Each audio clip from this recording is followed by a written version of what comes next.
Hello and welcome to this topic, how to make operational budgets and forecast for your business to be able to make strategic decisions. In this course, we are going to cover why we need to do the budgets and forecast, the why part of it, so that we can understand why is it important and how it helps the business. Then we will cover the different components of the budget, that is differences between operation and financial budgets, the different components of the budgets, and then the process of the budget, how we create the budget, step by step process. And then we will also look at into the different parts of the budget to understand the nitty gritty details of revenue budget, labor cost budget, other expenses, and capital expenses. So let us start with why of the budgeting and forecasting process. Why do we really need a budget or a forecast? At the moment, or maybe during the other times of the year, most of you would be going through the process of making the budgets. Now, you might be thinking, why are we doing this budget? What is the objective of this? One objective definitely is planning, right? If you plan to fail, if you fail to plan, if you don't plan, you plan to fail. That is a quote by famous Benjamin Franklin. So the budgeting is basically a planning in details with measures defined in advance. What do we really want to achieve? The budget can be served two purposes. One, it's a target that you want to achieve, or a budget can also be a maximum limit what you can spend up to where you can spend. So it's used in both the ways as a target, how much budget you need to achieve in terms of revenue. For expenses, it's the maximum amount where you can spend, how much money you can spend on a particular amount, that is also called budget. So, a budget serves as a guide in making your marketing and operational decisions. When we are doing the budget, we budget in terms of both parts, top line, i.e., revenue, and also expenses, i.e., bottom line, the results of operational decisions. So, budget helps us to understand what kind of marketing or sales decisions we need to take in order to achieve certain numbers that we have set for ourselves as a target, and also helped us to make operational decisions to see what kind of decisions we need to take in order to achieve the maximum budget that we have allocated for ourselves in terms of expenses. Now, operational decisions can also be manpower, can be resource planning, can be the other operating items, can be the expenses, whatever it is. But we have to have certain kind of guidelines. Imagine you don't have the budget. How will you know whether the money that you are going to spend is right or is in the right direction? So, budget also serves as a map to your destination. So imagine you are going to New York. You want to have a map of how you are going to New York.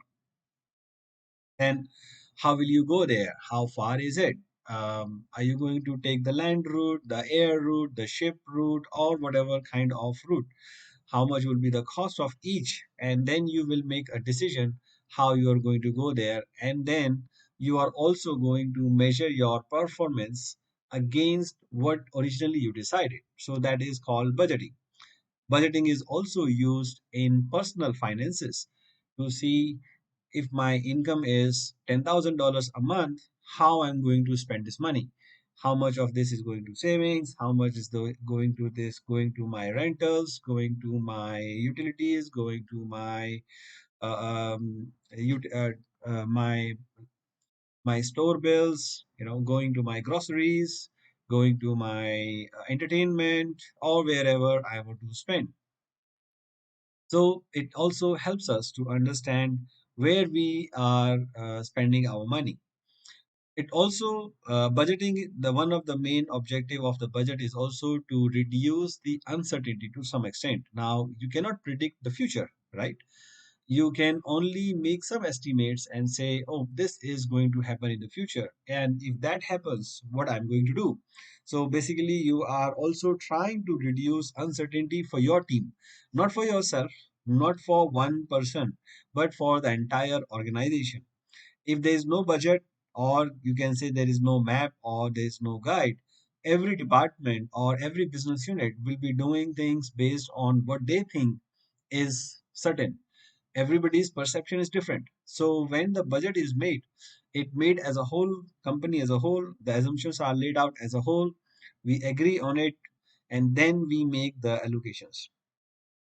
This way, we make sure that everybody has the same perception of uncertainty and has a clear idea of where the company is going in future. It's also a yardstick to measure the performance. When you set out the budget, say you want to achieve 10,000 units of production, that is, we have a set of target. So when we are actually doing the monthly review of our performances, we know how much we have achieved or how much more we need to achieve.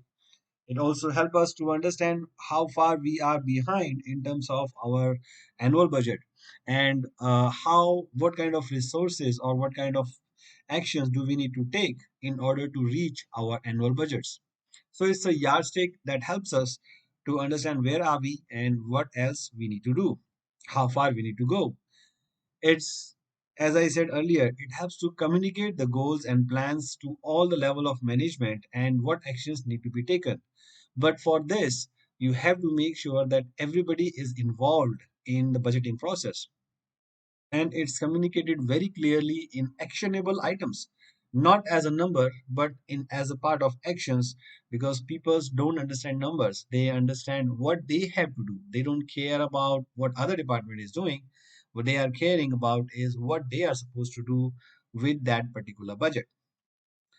If it involves all levels, then definitely it's going to have much more accountability for their actions, because they are not supposed to follow the actions of anybody. They have their own accountability, and they are going to be held responsible for their actions. And ultimately, it also, the whole process also helps to understand our strength and also fix the weaknesses, or rather we say plan to fix our weaknesses, because sometimes we ignore certain weaknesses and we tend to focus on the strength. So but we need to be very clear on what are our weaknesses, and what weaknesses we accept, and what kind of weaknesses we are going to ignore in the process. Now that we understand why the budgeting and forecasting is important, let's also bust another myth that budgeting is just a paper exercise. How many of you do you really agree that budgeting is just a paper exercise and it has no usefulness in the real world, or in rather say the action oriented world? It's just a paper filling exercise where certain people try to make an estimate for what's going to happen in the future and then make the targets arbitrarily. Well, to an extent, that allegation is true, that there are certain people that sit down and then think what's going to happen in future, and they make the budgets based on certain assumptions. For example, inflation adjustments, for example, government policies, for example, competitor actions, for example, change in customer behaviors, or usefulness of certain products, or whatever.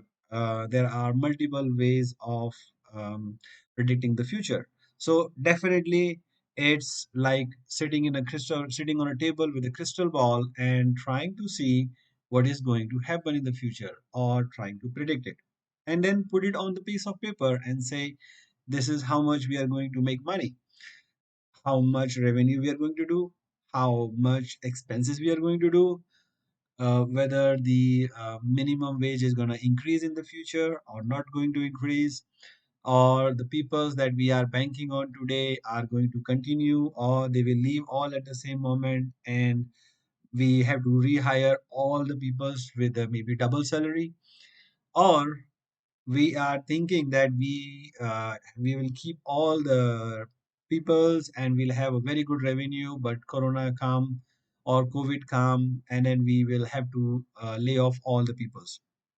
Now, yes, we do not have a crystal ball, so budgeting is still a lot of estimations game, but it's not unuseful 100%, right? It is still useful, and to make it a useful exercise, we have to pay attention to certain points. And the first point in this is that we have to have a strategic direction and work on different scenarios. So if you are going to work only on one scenario, then yes, you have a very high chance of getting failed.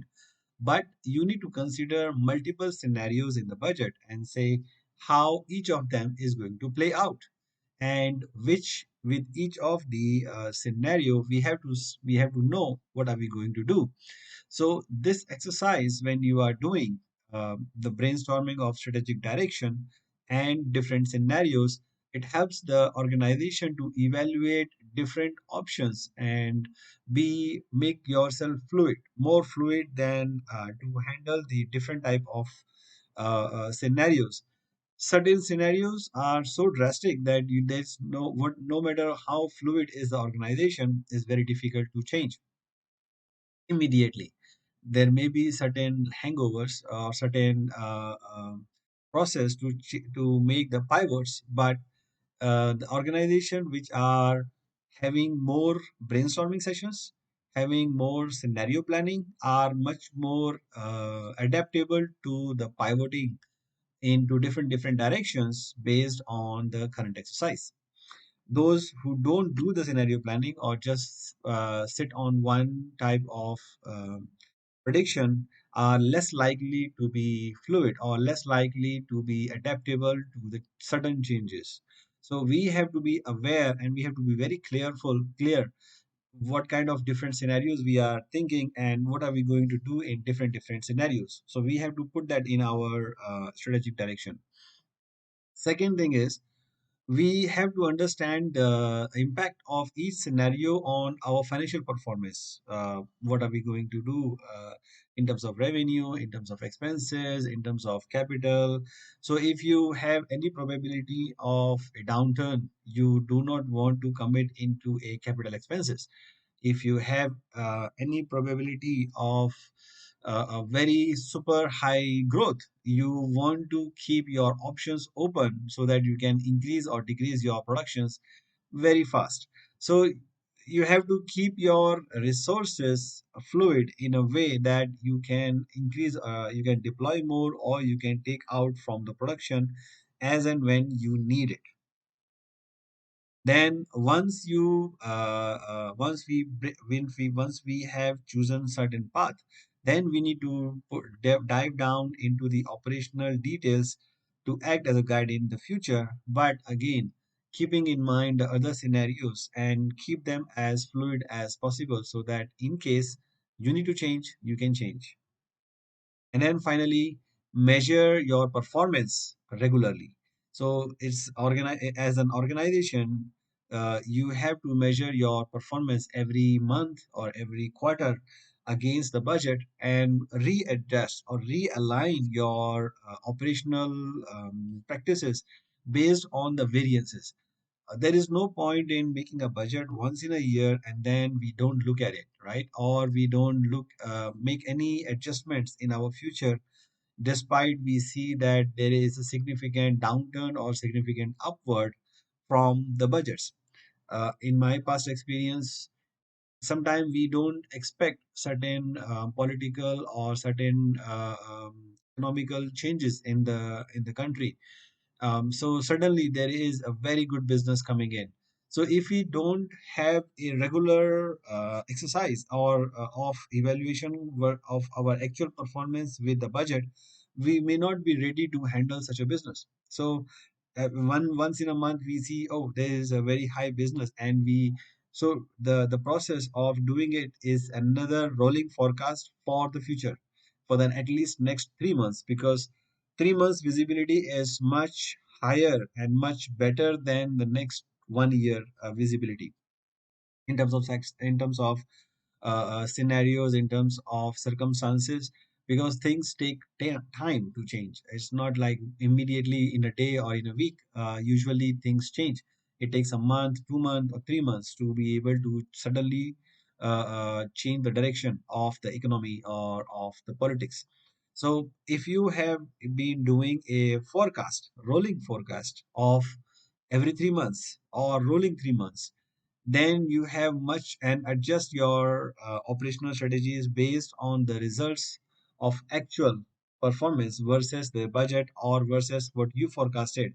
Then you are more likely to keep this exercise useful for your organization rather than just a paper exercise to fill in the numbers on some spreadsheet and then passing on to the top management without having any other consideration.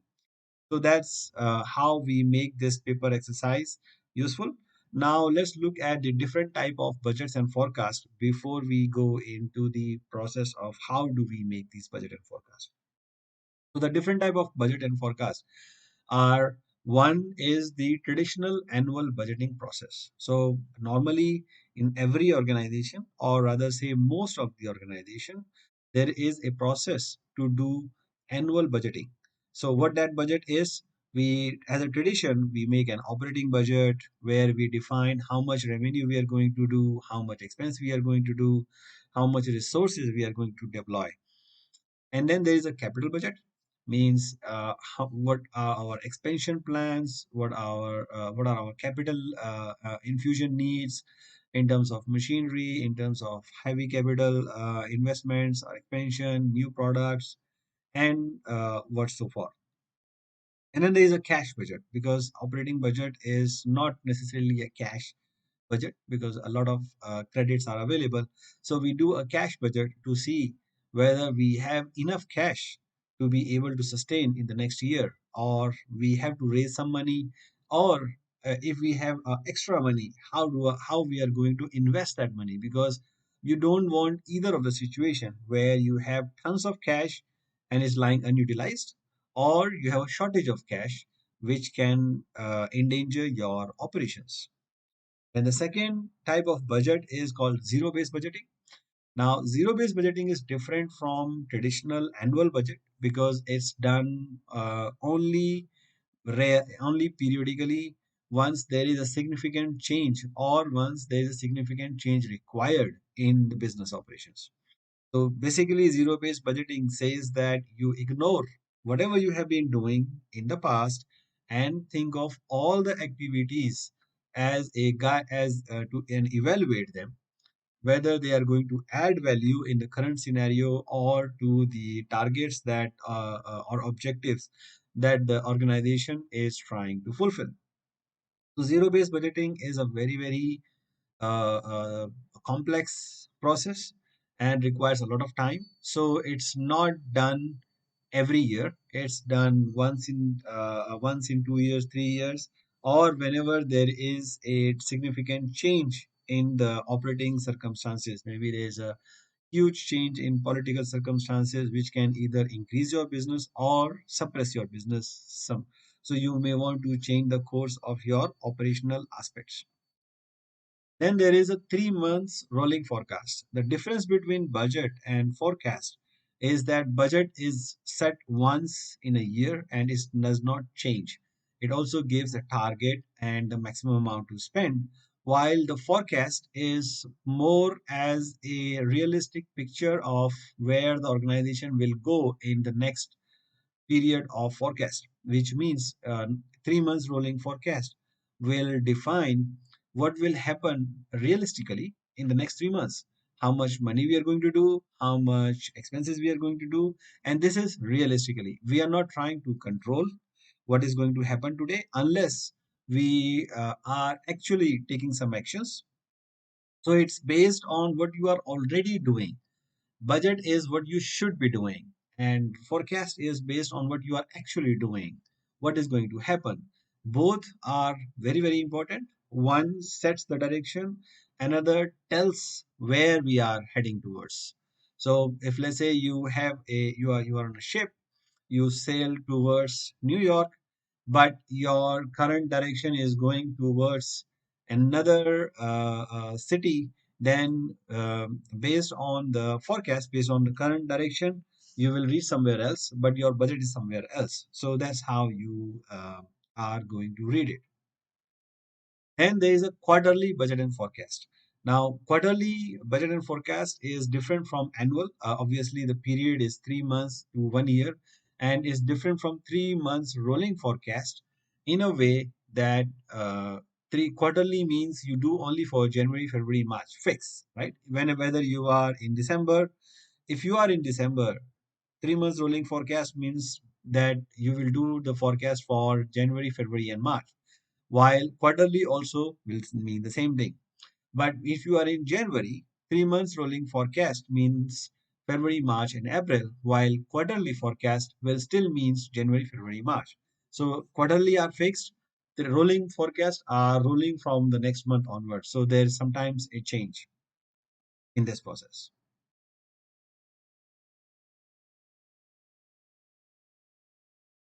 Okay, after having looked at the different type of budgets that an organization can prepare, which is the traditional way of budgeting, operational budget and financial budgets, capex, cash flows, zero-based budgeting, quarterly forecast, and roundabout and the rolling forecast.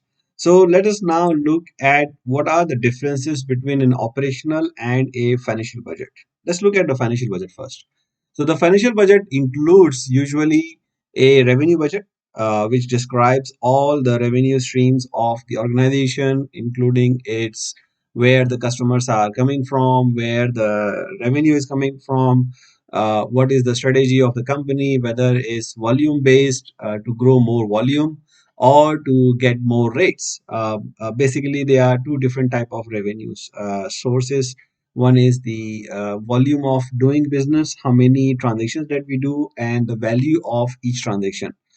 So that is defined by the revenue budget, where the which market we are going to focus on, what kind of customers we are going to focus on. So that's all defined by the revenue budget.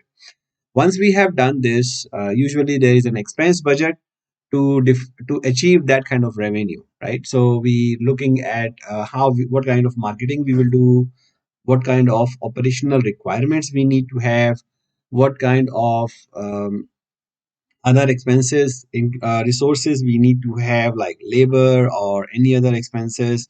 So that's make up our expenses. So when we combine that, becomes a profit and loss statement, which describes basically what is the revenue, what are the expenses, and what is our net income.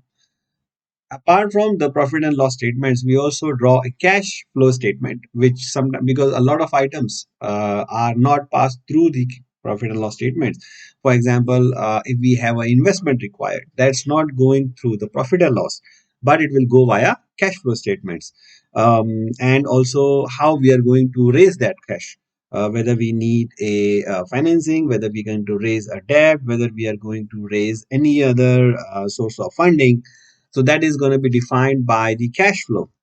Once we have done this two basic statements, profit and loss and cash flow, we are going to do the balance sheet, so that we can describe what will be the financial position of the company as at the end of the budget, or any other budgeting period, whether it's 1 year, 2 years, 3 years, 5 years, or whatever it is, keeping in mind the additional investments, additional source of funding, or any other thing. So that's all defined by the balance sheet. So financial budget basically includes all numbers, right?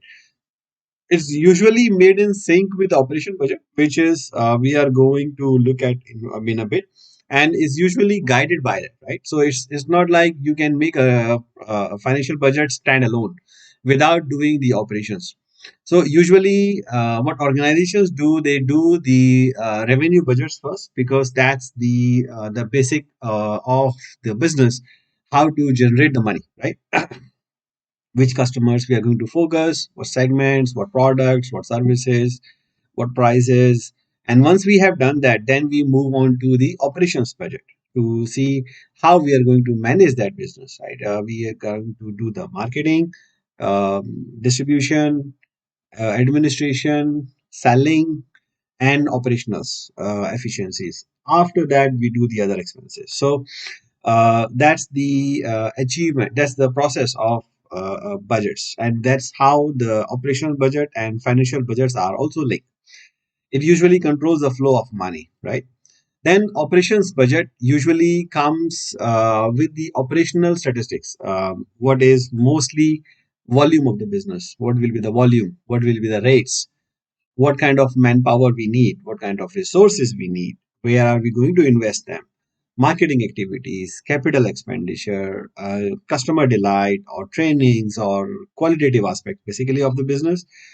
Preventive maintenance plans for asset-rich companies like factories or mines or telecom or other industries which are more focused on the heavy machineries or capital intensive. They need preventive maintenance to ensure that their assets are always working and the value is not degrading. For service companies, mostly there is not much of preventive maintenance plans, but there is a more focus on manpower and training of the resources, processes, efficiencies, R&D. So those are mostly the operational aspects of the business. So these two to go together hand in hand. You cannot do a operational budget first 100% and then do a financial budget, because you need some kind of guidelines to do the operation budget. What are you trying to achieve? Right. So it's go hand in hand. It goes back and forth between the financial budget and operation budget, as each in every one of it is affecting the each other's viability. If you are doing a lot of operational planning but it does not make sense because of the profits, you may have to go and adjust back. So means once you do, let's say, an operational plan, you are you think that you're going to need 10 people to do a sales plan, right? But when you plug the numbers into the financial budget, you may see that it's not going to make a profit, it's not sustainable. So you will go back and see how else I can manage my sales within the number of people that we are hiring, which is less than 10. So that's again, when you do that, then operational budget will change, and as a result the financial budget will also change. So this is how the syncing is work between this. So it's work as a guideline, but it's also based on the need to be prioritized based on the financial budget. So they are always affecting each other, and they both need to be done at the same time, keeping in view of impact on each other. So that's the difference between the operational budget and financial budget. Now let's look at the two approaches to make the budget. So there are two basic approaches of making the budgets, which is one is top-down budget, another is bottom-up budget. So the top-down budget, as the name suggests, is normally directed by or dictated by the board or the top management, where they are basically making the guidelines and say what kind of revenues we need to achieve, what kind of profitability we need to achieve, what kind of parameters we need to achieve. So it's all mostly dictated by the top management, the guidelines. The operation team just have to sync with their activities to the guidelines. That individual department work out a plan how to achieve those targets. So this is, it can be usually short-sighted, and because it's depend on the one person without doing much of the research, and also it can be very far away from the ground possibilities, whether you can actually achieve this or not, whether there is a scope to achieve these targets. They are realistic targets or unrealistic targets, right? So there's a risk, but it also a faster way of doing the budget, because the targets and the numbers are already fixed. You just have to figure out how you are going to do it. So it's much faster than doing the budget. So this approach is more useful when the top management or the board is sure what they are doing, right? Or it's a small startup where more the other operation team are not that much efficient or understandable or the knowledgeable in the business. So the CEO or the board is telling them what to do, right? The another step of approach is usually the bottom up approach, right? Where we are saying that okay, now the execution team is going to dictate what they are going to achieve, what they are going to tell, what they are going to propose, what they can do. Here is a more accountability because compared to the top down budget, the executive have less accountability because they say that there's usually an excuse that the budget come from the top. They didn't do it, they didn't accept it, so and they were not consulted, so there is no, they don't feel accountable to achieve those numbers. But in the bottom of a budget is the other way around because the budget is coming from them. They are the one who are proposing that this is what they can do, but it's not final. Normally, in the bottoms up budget, the first step is always the proposal by the executive team, and then you normally adjust, compile, and then see, okay, what the top level is doing. They normally adjust the numbers based on their own vision, and usually there is a stretch target. So whatever executives are saying, the top management usually try to stretch them a bit further than what they are approaching. So it can also be based on the ground realities, what the executive team is actually looking at. But it may also lack the aggressive targets because always there is a risk of being comfort and what they are already doing all the time. There is no there, you cannot expect a major change in the course of the business because the executives sometimes may not want to take that bold decision to change the or pivot or launch a new product or initiative. So the better approach is always to have a mixed, get some guidelines from the top and also then work out on the executive level, or we have a training, we do the training to the executive teams on how, what kind of market intelligence is available to the top management, make it available to the executive as well so that they can make that decision. It's a greater accountability, but it's a risk of misalignment also between the departmental objectives. So let's say the sales department is thinking that they want to make $100,000 revenue next year, but the production is saying that they can only do 70,000 worth of services. So there is a risk of misalignment if the bottom up budgeting process is not managed or is not synced carefully. It can result in chaos because everybody have their own priorities. They may want to do things based on their own stretch, based on their own understanding. So unless the team is really there for a long time, or they really understand the business and there's enough coaching and alignment process going on within the team, uh, the bottom up budget may not work that efficiently. And usually I have, in my experience, personal experience, I have applied both type of budgets. Top down budget where I and the board dictates, okay, this is what we are going to do in the next year.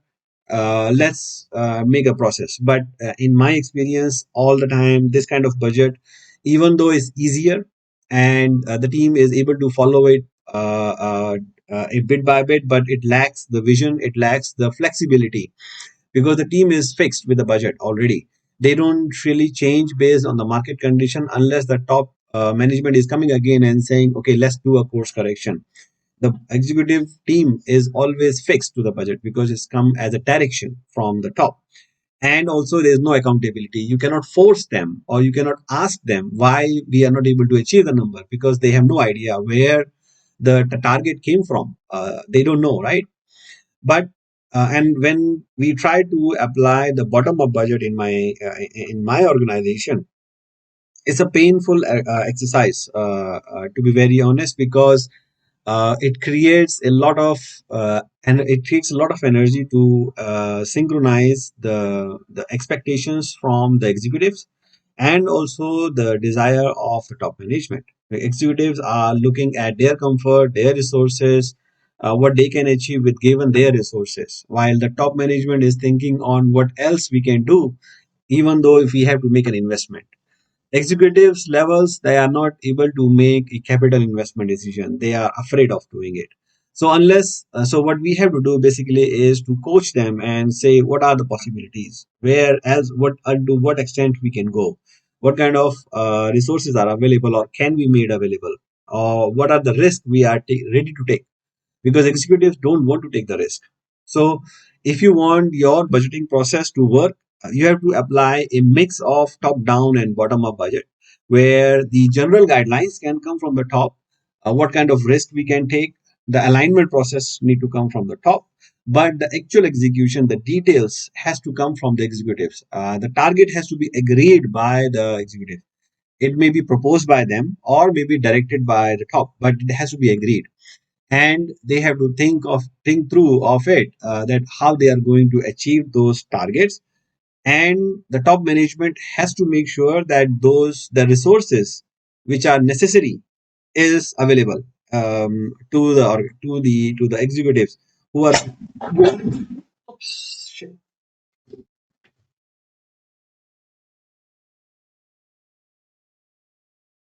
So, based on the previous slide that we discussed, the two approaches, bottom up and top down approach of making the budget.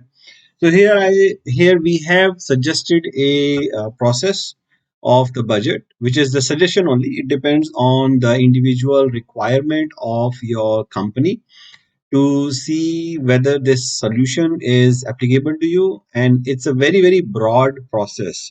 Uh, because budgeting takes time, and it takes a lot of involvement from all those who are concerned. So there are a lot of nitty gritty details on how we make the budget. Some of them we are going to discuss in the very near future, in coming slides. But here I would like to give you a broad framework of the budgeting process. So let's start.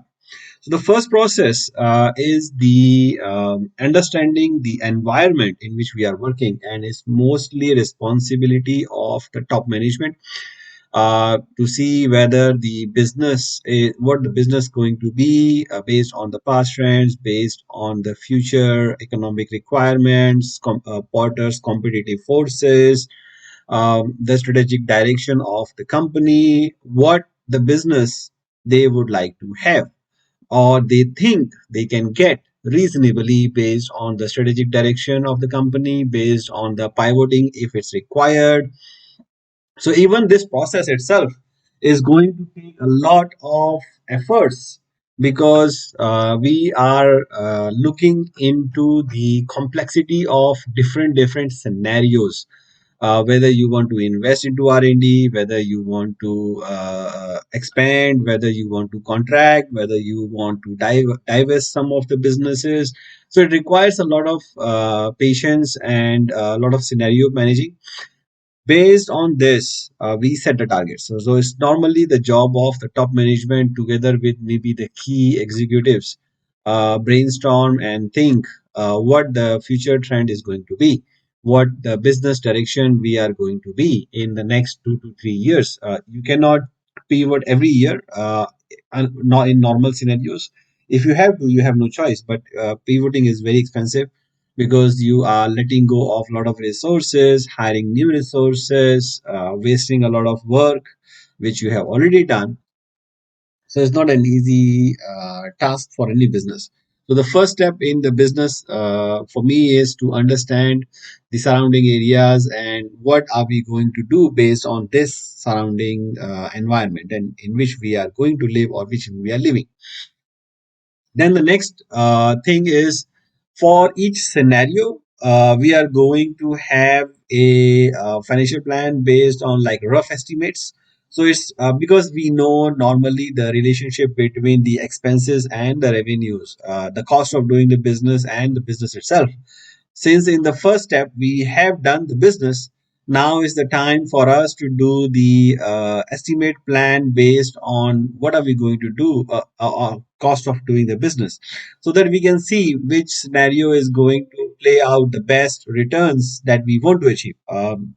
The metrics of selection can be different for each company. Some may work for the shorter profits in the short term, but a massive growth in the future. Some may want to get an cash ROI. Some may want to get just the user growth, or just the market penetration. So it depends on the individual objectives of the company.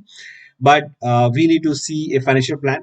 based on the scenario, different scenarios that we are thinking we are going to do, whether it's market penetration or value in or new expansion, new products, services, or anything else that we really want to do. Then, once we have done this, we select one scenario and then create a business plan for that selected scenario based on where we think our goals are being met based on our rough financial plan. Because a rough financial plan, you don't have to do it in too details, but you cannot be strict to it because it's very rough. You may do a wrong estimate in there. So the possibility of doing wrong estimates in this particular financial plan are quite high, because it's a very guess estimate. But based on once you have selected the plan, then you draw the business plans based on what you think is the best. But then you need to make the marketing plans, labor costs, training plans, or customer acquisition and relationship activities, maintenance, or any other fixed expenses. So based on this, you have to draw all these plans so that you take care of all the aspects of your business, the operational aspects, customer acquisition, and the operational aspects of this. And once this is compiled, then you can check whether the results are still acceptable based on your original scenario. If they are, then you have done a good job. They are not, then you might have to redo the entire process again, or fine tune the different levers of the budget process, whether it's the revenue, whether it's the marketing plan or labor cost plan or training plan or any other things. So this is how we normally do the budget. So first is the guess estimate from the top, that okay, this is what is the overall broad guidelines of where the market is going, and we need to go there. And they define certain criterias on operational acceptance of the metrics. Then we draw the other plans, whether it's marketing, labor, or operations, or trainings, or guest customer delight, or maintenance, or R&D, or any other thing, right? So that's how we do the overall budget process. So what are the pre-requirements in doing the budget then? The pre-requirements to do the budget is, first is the past track record. You need to have a past track record. For new companies, it's fine. You may not require a past track record, but you may want to still do some research on the industry standards of relationship between the input and outputs. Uh, Maybe the labor force, the cost of doing the business. Is there any cost of sales? Is there any fixed expense? What are those relationship between the businesses and operational parameters? So you may want to do a bit of research. If your company is running for 3 to 5 years, then you already have some past track record. If your company has been running for over 20 years, you have even more robust data based on different scenarios, different seasonalities, different business levels. You know the expenses, but the only check you need to have is that past is not a predictor of future. So the past track is just as a guideline. You cannot actually rely on the past track record 100%. Then you need the post past of industry performance and forecast for the new business. So you may want to see where the industry has been growing, and what are the forecasts for the new business. How will the growth will be based on the economic factors, because of the population factors, because of demographics, because of the peace around the world and where the world is happening. For example, today artificial intelligence is growing robust, right? So when you are doing the budget for this year, you may want to put artificial intelligence into your perspective and see whether this new artificial intelligence can be helpful for you. Uh, is there any way that you can use this to develop your capabilities, or reduce your cost, or it's going to increase your cost, or it's going to replace your products and services? So how you are going to tackle that? So you have to be very intuitive on that aspect. Then you need to have a clear understanding of the strategy and tactical planning for the company from the board. As we said in the earlier slide, that you have to formulate a strategy or a tactical planning for the coming 1 year or 2 years, so that you can actually use them for the budgeting purpose. And then of course you need to have pastel requirements. So that's the really the process of pre-requirements of doing the budget. So as a process, usually you need to establish the trends with the preceding data. How do we do that? We look at the growth and declining patterns month over month to understand the seasonality, if there is any seasonality in the business. And we use that to establish the relationship between the different events and the results. So, for example, in hospitality, if there's a New Year event, usually the hotels are busy, or in some cases the hotels will be empty because the people are traveling overseas, or there is no business meetings happening during that particular amount of period. So it depends on what kind of events are happening. If let's say in your city, uh, ASEAN games are going to happen, or Commonwealth games are going to happen, or Olympics is going to happen, then the real estate industry is going to boom because there are many hotels coming up. There are a lot of demand for the food eateries, the infrastructure, and the teachers and the entertainers. So it's quite a happening thing. So you may want to study the business in the past Olympics in other countries to see what kind of possibilities you can generate. So not only your own data, internal data, you have to establish the trends even in the industry or even outside your industry. And then you can look at the consumer acquisition rates, growth rates, and conversion rates with the external data sets of not only you but also competitors, and see is there any relationship, is there any trend available in there, or is there any new technology which can affect those customer acquisition rates. For example, SEO, the Google's algorithms always change, right? So it can change the business's data or business's customer acquisition rate from organic growth.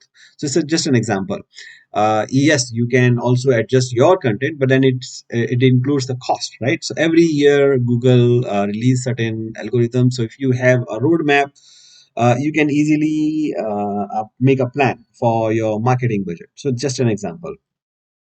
Then the next step after the trends is you need to apply this relationship with the current conditions, macro conditions and economic micro and macro both factors, and then you draw a future forecast number with the help of these trends and say, okay, here where are we going to do, and then you compare this with your desired results. Is this something which you are accepting? If you want to have a stretch target, whatever numbers is coming up, you always have to have a stretch, right? You want to stretch your team a bit further, and normally whatever numbers is coming out automatically, we add 10 to 15% so that we can stretch the team a bit further. And if it's not, then what are you going to do?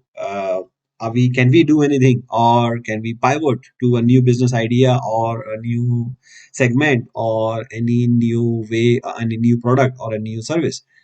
So for example, like in our hotels, because I managed the hotels recently, we pivoted from international tourism to local tourism because of the current political circumstances. So for that, we had to change our rate structures, we had to change our processes around, we had to change the operational standards because of the low rates.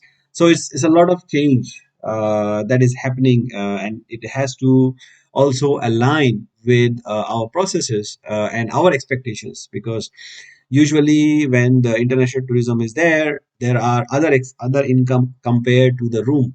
They want to go for they want to go for tours, they want to rent these buggies or cars or transportation. But local tourism is not using that because they are more interested in low cost travel. So, and they normally have their own transportation system. They understand the economy much better than the tourists, so they don't need to play safe. Uh, but that's how we change our operational metrics and the expectations. So it affects how we are going to do the business. So that's the first step in making the budget and forecast.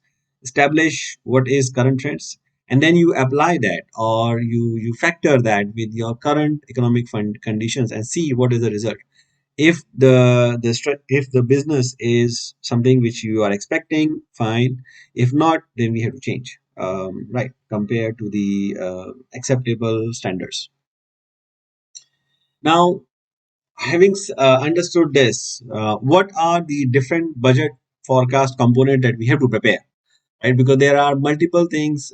Financial making budgets is not just a very simple Excel file where you just plug in the revenue numbers. Say, okay, I think I will make $100,000. My expense will be $50,000. Not that simple. It needs a lot of details to be a bit more accurate and usable in the future as a guideline, because one of the objective of budget is usability as a guide of the key executive teams and keep them aligned. You want to give them a direction map. So unless it's detailed enough, it will not work as a direction map. So, what are the components of the budget and forecast teams? So, it can be divided into three categories. The first is revenue budgets. So, the revenue budgets usually are our volumes and operational statistics. What are we going to sell? How much we are going to sell, and at what rate we are going to sell. And when that works for both products and services together. And then how we are going to generate the value. How are we going to do upsells? Are we going to do freemium model? So what are the models of the pricing that we are going to follow? What customer segment, what value segment we are going to go after? Geographically and demographically, paying capacity, all of this we have to put into the segment. The customers are going to come from where, what are they going to buy, where are they working, what are they going to pay. Every customer has different capacity to pay, so we have to look at a different segmentation. We may have to customize our products and our offerings to suit the different market segments, right? So for example, even Mercedes Benz, they have different classes: S class, B class, E class, to cater to different market segments. It's the same car, same engine almost. Okay, the capacity might be different, the features are different, but because you want to set up under certain price categories, you cannot send only one car with one segment. Certain brands are different; they cater to the different. The same product and services to everybody, but is then you're very into niche market. It's very difficult to scale the business in those cases. So the companies do segmentation to offer different products and services to cater larger market shares. And then what are the marketing strategies going to be? How we are going to get our customers, how we are going to engage them, how we are going to maintain them, upsell them, and do the other service recoveries. So that's the revenue. And then you do the cost budget, which includes obviously your resources, operating resources. What kind of resources are you going to do? For many of the businesses, is either the machineries or the buildings or the resource or the manpower, right? So most of the resources are that way. Or it's a tech nowadays, technology, whether we need a more server speed, whether we need more internet speed, whether we need more peoples. uh, it also includes the budget for future developments, not just only the current operations but also the future operations. What kind of assumptions we have planned for expenses? Many of the expenses you cannot just predict accurately, right? So entertainment, food, uh, traveling, it depends on the business level. So you may have to establish certain ratios between your current expenses to the future users. Customer acquisition cost, they can be changed, but they certain have a trend or a relationship with the revenues or with the number of customers or with anything else. So you have to understand those relationship and use them to forecast the future business. Capital expenditure plans, not everything is falling under the profit and loss cost. There are many investments, fresh investments that you might have to do for expansion. Maybe you want to buy a new building, new car, new machinery, new software to be able to do the service. So those are the capital expenditure plans. You have to do a proper planning for those as well. And then the cost management efficiencies. What are the R&D or innovations that we are going to do for managing the cost? So that's a part of the budget. Then the last component of the budget or forecast is the qualitative aspects of the budget. Now, what is qualitative aspect? Qualitative aspect is usually your customer experience, whether it's B2B customer, B2C customer, retention and upselling, both retention, acquisition, retention and upselling, servicing of the customers, which is a very large part of the business. A lot of companies, they don't pay attention to this. That's why they are sometimes the business fall flat, and or there is no growth, no extraordinary growth. Certain companies are very passionate about the customer, so they pay special attention to the customers, so their revenues are even easier to achieve. And this is something, it's also align the business as a whole. What are we going to do and a customer journey, marketing department, finance department, billing department, or the service department, what they are supposed to do, how we are going to keep the brand and the acquisition or the service life cycle, lifetime value of each customer, how we are going to improve that. So this is all coming under this qualitative aspect of consumer experience. Then you have employees. For any kind of business, employees is the number one customer that they have to serve. There are many quotes flying around. You might see customers come. Sorry, the employees come first. Customer comes second. Because employee, if you take care of employees, they take care of customers. Can customer take care of your profits? So you have to have a clear guidelines, clear structure, clear budget of what kind of people that we have, skills development, retention of them, and also the efficient utilization of these resources, the valuable resources, and then the operational efficiencies, of course. So we these are the qualitative aspects that every budget and forecast plan need to have in much more details. So now, and you can see this with the four quadrants of balance scorecard. If you are aware of balance scorecard, they have four quadrants: finance, internal processes, customers, and employees. So you can see the budget and forecast components that I have given you. The framework is covering all the four quadrants in one time. So it's an aligned process for the budget. If you follow this, your budget is going to be unbeatable.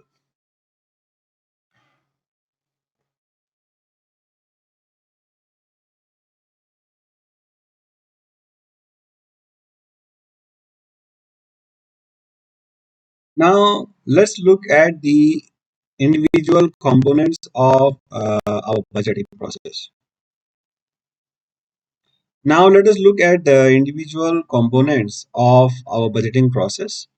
So, first one we will look at is the revenue budgeting. So, the revenue budget basically is the first step before we do the any kind of financial plan, because usually it forms the basis of all other activities. For initial stage companies, it may be different because they may have to wait for the revenue generation to suggest what kind of activities they should take. So in those scenarios, the other activities like marketing, customer acquisition, R&D, those comes first and the revenue comes the second. But for established companies, revenue comes the first and then the expenses comes, because the for them the revenue is a predictable source of income. So it's, you can do it either way.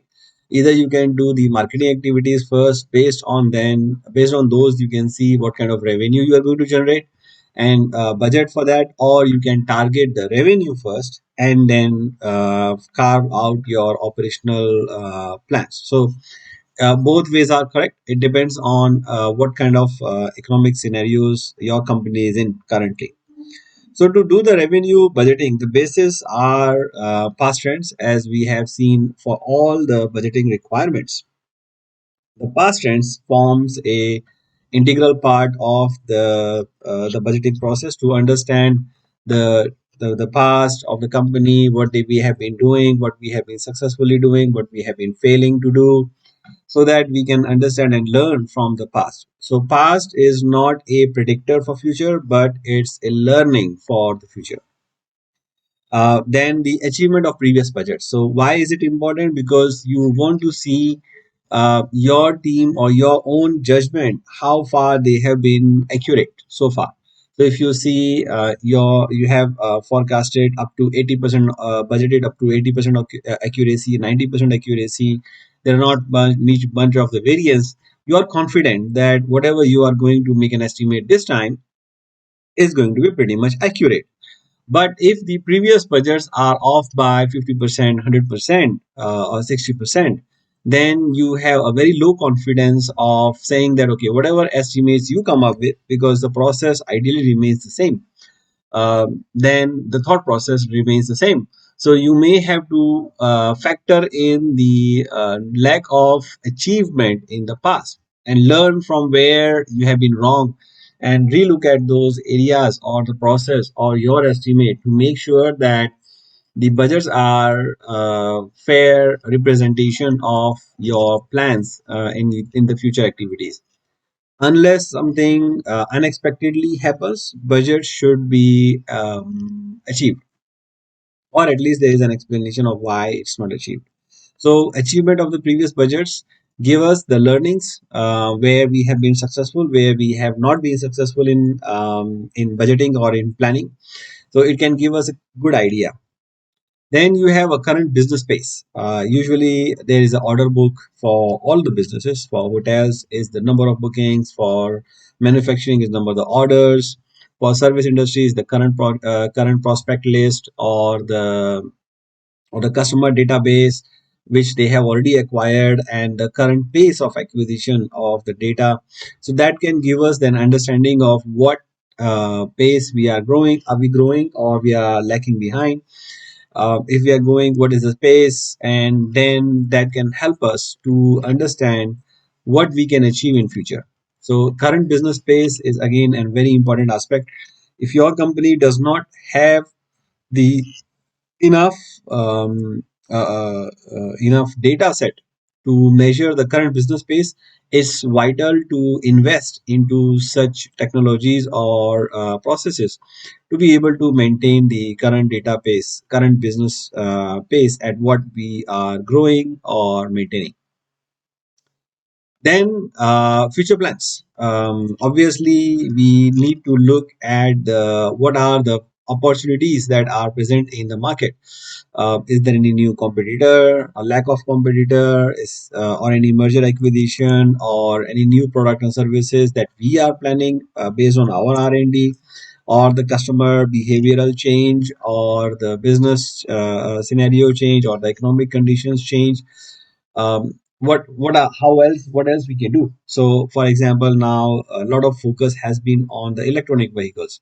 So maybe a battery manufacturing company may look for the batteries which are suitable for electronic cars as a new alternative, or charging stations, or you may want to invest into the cars itself. So whatever you really want to do, or the spare parts, whatever the company want to really do, you have to look at the future plans, not only your own future plans, customer future plans, your business partner future plans, your competitor future plans. Basically look at the porter's five forces, and apply those things here, so that you can really understand where and what we can do in terms of the future business plans. So of course, pastel, economic conditions, socials, environmental, legal. So these are some example I have given for hospitality, because my specialization is hospitality. GDP growth, infrastructure, weddings, temperature, pollution. So those all affect the tourism of the country. So we usually look at the current conditions, current spendings, the visa regulations, the trade regulations between the two countries, so that we can judge whether the business tourism will be more, or the leisure tourism will be more, or the social tourism is going to be more. And every type of focus affects our business very significantly, because we have business hotels, we have leisure hotels, we have resorts. So different markets come to different hotels. So if, let's say, we have more on the business emphasize, then only the business hotels would be able to gain advantage of it. The resorts, the leisure destinations will not get that much of advantage. There will be some overflow, but not really that a lot.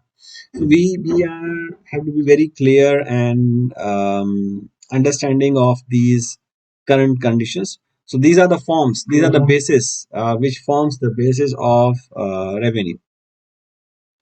Then the revenue budget, the information which we need is the market analysis of the future expansion or contraction.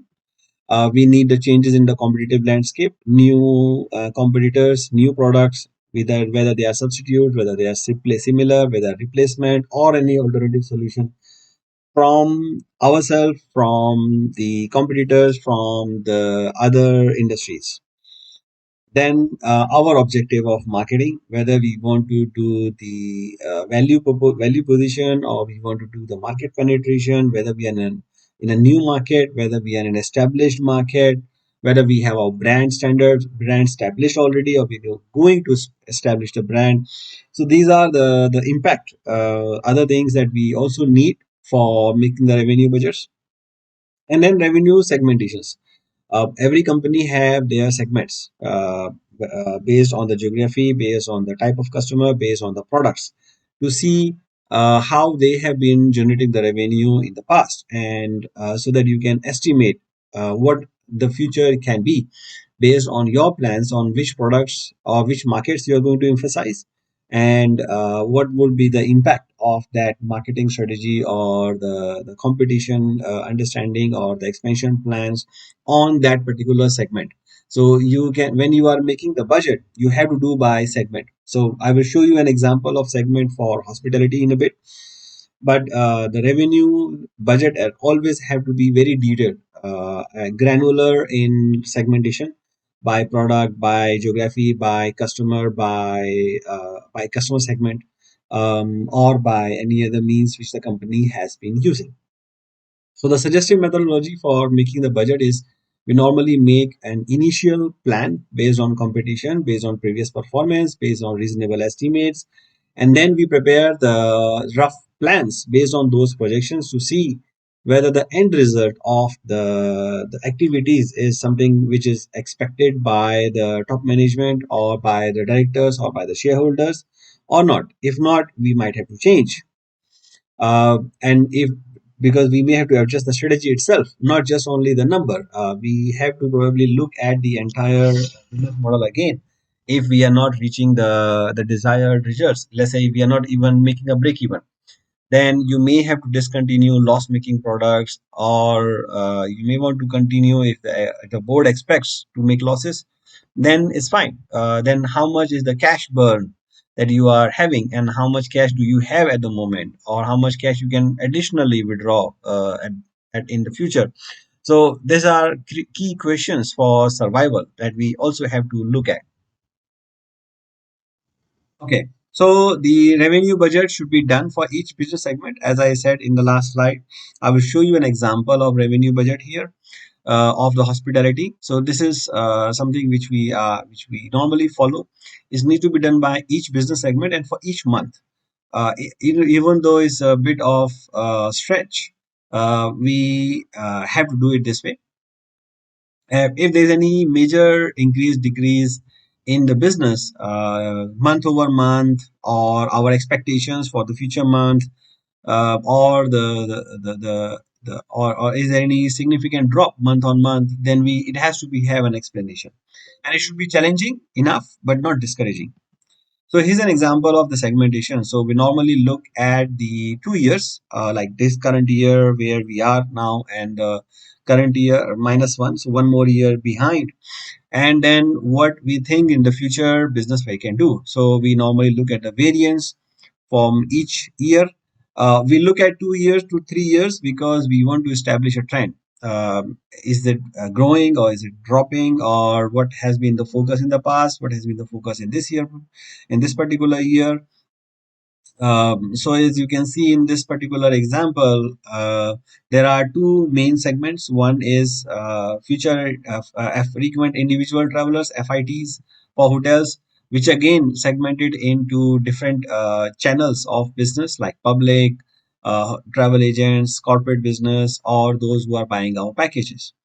And then there are groups of people who are coming to the hotel for meetings, for weddings, or for tour. So there are multiple business segments that we normally look at.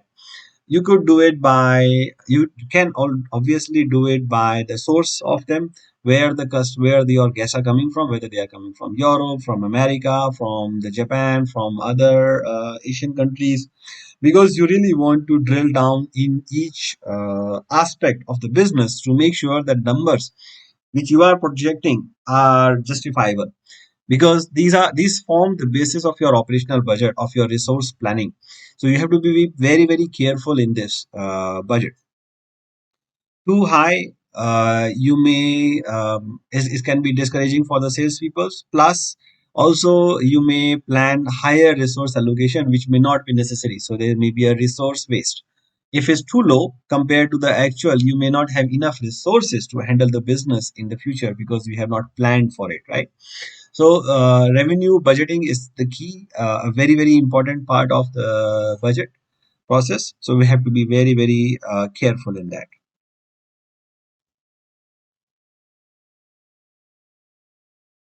Now, after doing the revenue budget, usually, as I said in the previous slide as well, we have to plug these numbers into the create a complete financial plan, grand like a overall profit and loss statement to see whether the returns that we are expecting are justifiable, or this kind of revenue or or the business activities level is enough for our business. The process the process of doing that is very simple. So you need to set up the trends first, because you know already the revenue.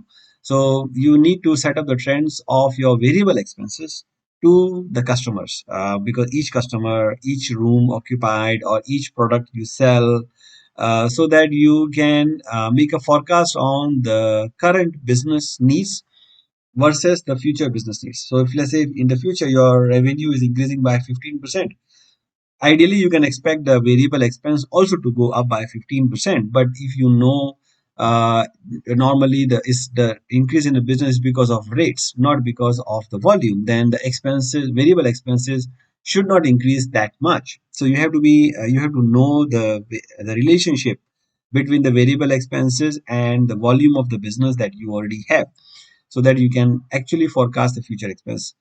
Plus, if you are going to change anything in the future, that also you have to understand briefly what are you going to change, so that you can make an adjustment for that. Make assumptions for fixed expenses. Obviously, fixed expenses normally does not change, except unless you are going to make a new investment or new rentals, or investing into the fixed expenses, such as your labor, your factories, your equipments, your machineries. You have to make some assumptions for that. You need to account for the inflation, or the cost of the products cost increases in the future, so that you have a fair idea of how much additional burden is going to be on the business. And then you build a model to generate the different scenarios of, okay, if this is the business level, how much we are going to make. If what if the business can be a bit more higher, or can be a bit more lower, can we reach our targets or the expected targets from the business. So then you can play around in the Excel. So there is an attachment in the Excel. I can give you that Excel, but this related to the hotels. You can build your own financial model to generate such kind of scenarios, to be able to play around and figure out the limits of the revenue that you need, or the maximum amount of expense that you can spend on the operating expense based on the budgeted level of activities. So this may help to put some limits for the operational departments to create their own budgets in detail, so that they know what is their upper limit usually. But these are just only the judgments, they are not really the fixed amount, because you don't want to create unnecessary panic between the departments if they are not finding the budget amounts to be enough for their activities. The next part of our budgeting component for the financial budgets or operational budgets is the cost and expense budget. So the cost and expense budget basically draft out all your operational cost and your financial cost to achieve the business volume that you are expecting in the revenue budget. So the first information you need is the revenue budget for your operations or your operational strategy to achieve that particular revenue budget. So that is the information needed. And the second information needed is the estimated price increase in the future. So estimated price increase, you can check from the domestic inflation rates, from the wholesale inflation rates, from the currency depreciation. If you are importing, the interest rate estimate changes. If you are having a finance cost, uh, and those things also change the product prices in the future. The diesel, the petroleum cost also affects the costing of the expenses and the services in the future. So those estimates are also important for you, so you need to have a fair judgment to be able to estimate those expenses. New technologies or solutions which are available in the market but you have not yet adapted, because sometimes the new solutions generate more efficiency, so your company may think or plan to adapt into this new technologies. Anything new which may be coming. Maybe there's a new supplier, there's a new business partner, there's a new process which is also you have not yet tried yet, but which can generate the efficiencies or can increase your cost, but have also the efficiency or the revenue potential, or the advantage that your company possess, like a unique selling point or a competitive advantage over the others. So you may want to consider that as well into your budget. So the first step you need for you to do is, if the new solutions can be generating the quick returns in reasonable capital, you should get them to implement. So you are making a strategical call here by looking at the operational efficiency, whether you want to implement any new technology, or you want to have any operational efficiency, you want to induct a new supplier or a new partner or a new product or a new service, or any alternative solutions to your existing processes, so that you can save more cost or can be more efficient. Then you draw the expense budget with the timelines also, because when you want to expand this, also when you are going to implement the initiatives, so that you can plan out your labor cost, your resource manning, your cash resources. Those are also important aspect. Otherwise, you may not be able to achieve, or you may overburden yourself in some months in the future, or sometimes in the future, but not really consistent with the implementation. Then you have to link with the revenue strategies so that it can be updated as per the strategic change. So let's say if you want to always link your expenses with the revenue. So if there's a strategic change, the revenue change, your expense should automatically be changing as well. So that is also an important aspect. The one of the major cost for the businesses is usually also a labor cost, because labor, you have been seeing now a lot of layoffs are happening everywhere, so it means the labor cost does affect the business. So labor cost budgeting is the very crucial in business. So labor cost, in especially in hospitality industry where I come from, labor cost account for almost half of the total cost of running the whole business, if not more. So labor cost, for doing the labor cost budget, you need, there are multiple ways of doing it. The information needed is, we will share, is pretty much the same as you are doing in, as you need for cost, any other cost. So now in this slide, we will look at different ways of manning. So there is a one base called zero base manning. You may have heard of zero based budget, which for which we have another course, and you can have a look at it. But in this case, we are talking about zero based manning. Means if you have no activity, do you still need peoples? Do you still need anyone to do the job? So what is that? If you have few, let's say, five guest rooms for hotel, or 10 guest rooms in the occupied in the hotel, how much peoples you need to be able to serve them effectively? Similar way, other businesses need to think. If I sell 100 units in a month, if I sell 1,000 units in a month, or 10,000 units in a month, or 100,000 units in a month, what kind of manning do I need? Not all the mannings grow similar to the business levels. Some grow, some don't grow. If you need one manager, you need one manager. But as the number of employees grow, you may need a assistant manager or a director in the future.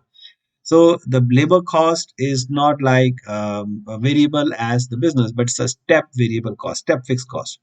At certain, up to a certain point of business, you may manage with the existing number of peoples, whatever you have. But after a certain point, the cost need to increase dramatically, and then it will stabilize to another level of business, and then it will increase again. So it's not like, it's just like a stair instead of a ramp. So, and the other aspect is the productivity. Productivity reports are called productivity because we measure how much production a person has been doing. For call center, it can be number of calls. For hotel, can be number of number of guests served by housekeeping, by front office, by F&B. For restaurants, it can be number of covers, number of orders served. For kitchen, it can be the food produced. For a consulting company, it can be number of projects handled, or it could be for phone, or for a manufacturing company, it could be number of units that you are producing. For quality control, number of units checked, number of defects supervised. So multiple type of productivity reports are there. So once we know the relationship between the each person productivity, it's easy to plan based on the expected production. You can plan out how many expected number of peoples you may need in order to get the similar productivity. Productivity can be increased or decreased based on number of business volume, or based on the employees their own productivity, actual productivity. So you cannot just look at the number by face. You may also have to look at the other factors of productivity, whether it's high, low, in line with the industry standards, or it's vary based on the business levels. Then there are cyclical business, means seasonal businesses, right? So seasonal business also need different type of mannings. For cold seasons, you may need more. For rainy seasons, you may need different type of manning. So it's depends on business type of the company. You may also have to adjust the salary increment assumptions, because be the inflation, certain countries have a fixed rule to increase the payroll based on the minimum wage, increments based on the inflation rates. Unions, they have their own agreement to for an annual increment. If there's no increment, you may have to just think about the competitor. Is the market prices are increasing? is the industry losing the staff by itself? So you may have to think about not only your company but also the competitor, the market, the industry itself for before you decide the salary increment assumptions. And you have promotional plans. Maybe some of your employees are have been long and been overperforming, and you want to promote them in the future. Or there may be turnovers. There is a high turnover in tech industry. The people jump from one company to another company, especially for high demanding jobs. In the hospitality industry also have a good turnover cost. Manufacturing companies, they tend to have lower turnover cost. So what is your turnover, existing turnover, and are you going to accept the current turnover, or we are doing anything to remove it or reduce it? So that also we have to consider in the labor cost budgeting. Do we have any plans for development, training, or engagement to keep them motivated and productive enough for our staff? So we have to look at the plans. How what are we going to do? Branding, uniforms, benefits, meals. Many companies have different employee amenities. Their leaves, unpaid leaves, vacations, work from home, the equipment, the computers, laptops, or any other thing which you can think of. So there are multiple things that an organization is doing. So you have to put that into factor and say, okay, what are we doing now, and what are we going to do in future? And employee benefits. Sure, there are certain government mandated benefits, and there are certain practices that you follow. And you sometimes have to look at your competitor and other industries, because if they have a higher benefits, your employee may move to them. So that's how we do the labor cost budget. Process remains the same, but these are the considerations that you need. Now there are some other expenses which also need to be budgeted. Those can be variable expense, which is based on the revenue, based on per night, per room, per item sold, per services, per customer served, or there are many other ways. But you need to adjust for the new initiatives, standards, or inflation, or change in the behavior patterns. So you have to look at the past data to see if they are consistent, and what are their benchmarks, if there is any benchmark, if there is any industry benchmark. So you can also look at that. Then there are fixed expenses. Fixed expenses usually remain fixed, or you need to adjust based on the inflation, or if you have any new initiative in the company to reduce the fixed expenses, or if there's any initiative that you are taking which will increase the fixed expenses. So you have to take both into account and say that how the fixed expenses in the future are going to be adjusted. These are fairly fixed, so have a high accuracy in estimates.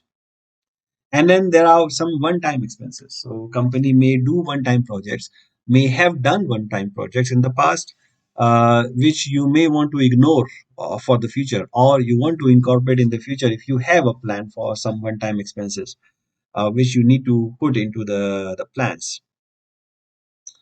Um,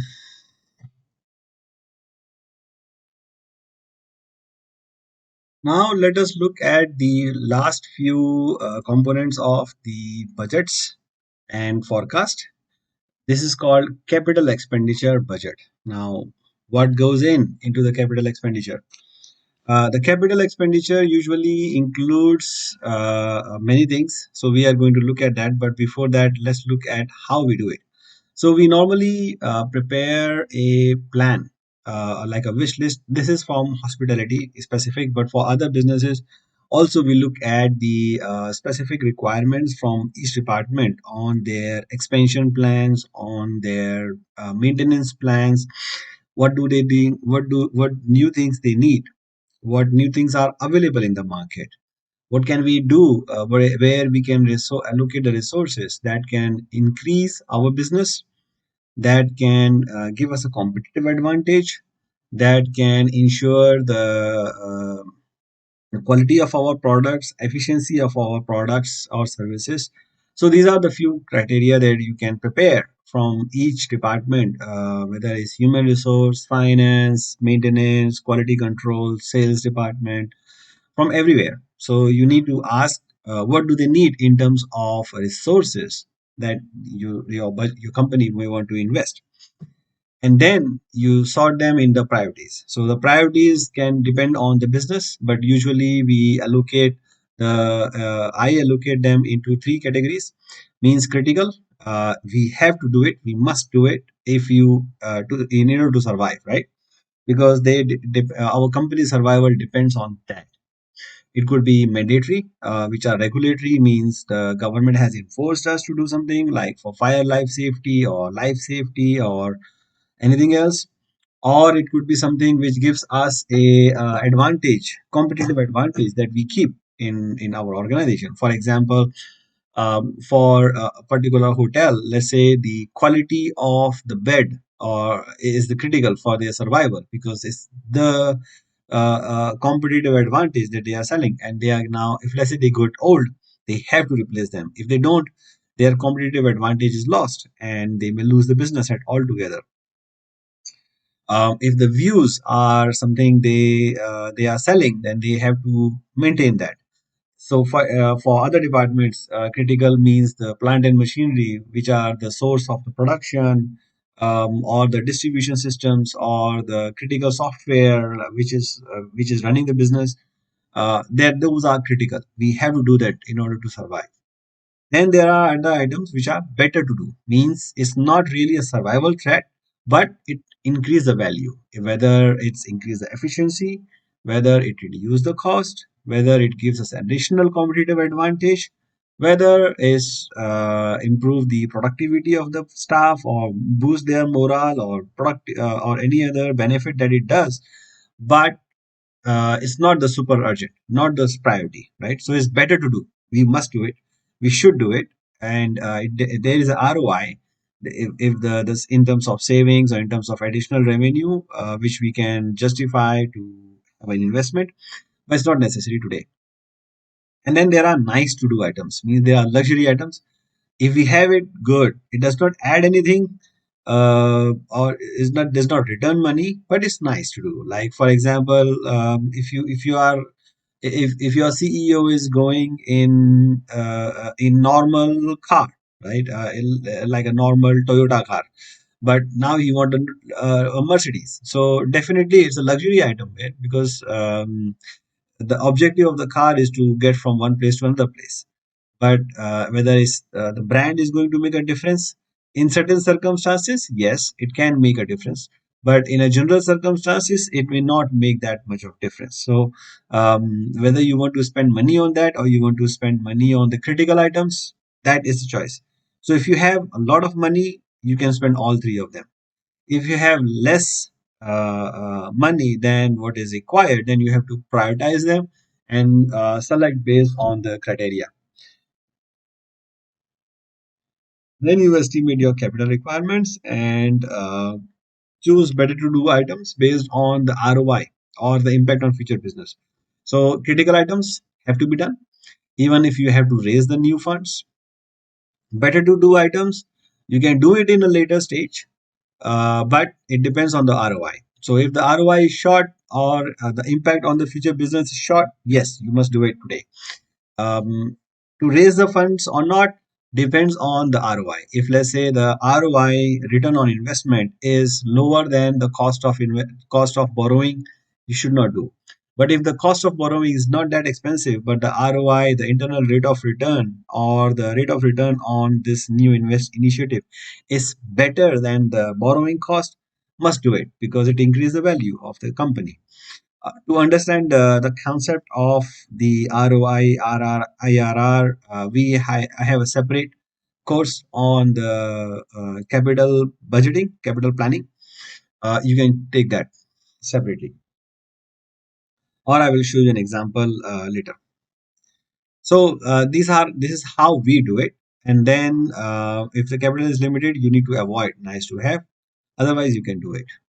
So what goes in basically? What is actually a capital expense? So capital expense is the any spending which has a useful life of more than 1 year. So if let's say anything is less than 1 year, whether it's critical or better to do, it's a operational expense. It generally does not count as a capital expenditure however expensive it is. It does not matter the amount of money. What matters is what is the life of the resource that you are actually buying. Is it more than 1 year or less than 1 year? More than one accounting period, less than one accounting period. If more, it goes into fixed asset. If not, it does not. Then there is operational deficiency. So this is accounting definition, but there is an operational definition also. But for that, you may normally the companies define a amount of limits. Say, okay, if we are spending anything over $500 is going into capex. Of course, it has to meet the basic accounting definition of useful life. But if it meets that and is below the amount prescribed by the company, it can still be going into the operational expense. Depends on the company policy. So it could be maintenance or expansion, and it may require external financing. Now the last component of the some last components of the capital budget, our budget is the qualitative aspects. So what is the qualitative aspect? It's customer journey enhancement. How the customer, how we are acquiring the customer, how we are treating them, are we making them loyal, are we increasing their lifetime value? So these are the few aspects that you have to consider uh, in the budget as well, because they take the cost. To acquire customer, you have to spend the money. To retain them, you have to spend the money. To delight them and upsell them, also we have to upset the money. But there is other additional revenue advantages of this. So, and then there are employees which needs trainings, which needs retention plans, which needs benefits, and also other motivational expenses for them.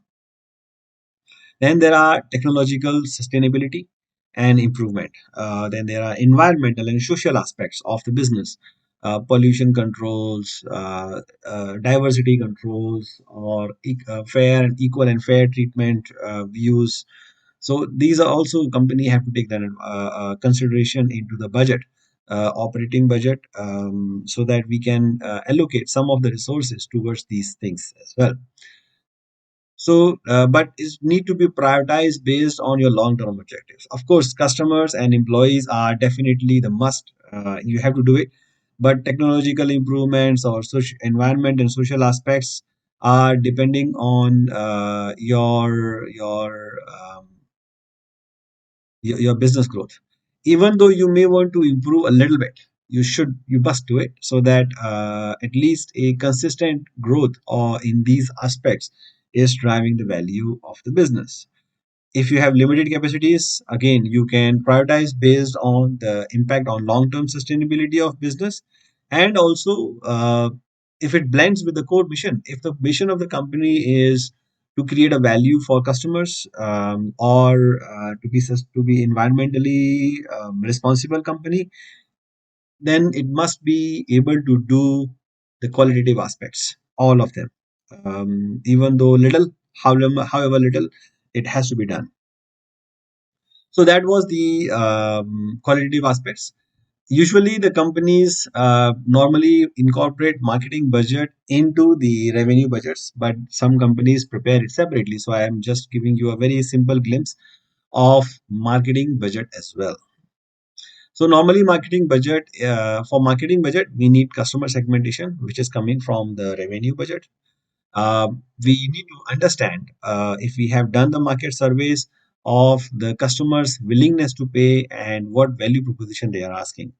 Usually, this information is available from the business model canvas of the company, which they have defined for each customer segment.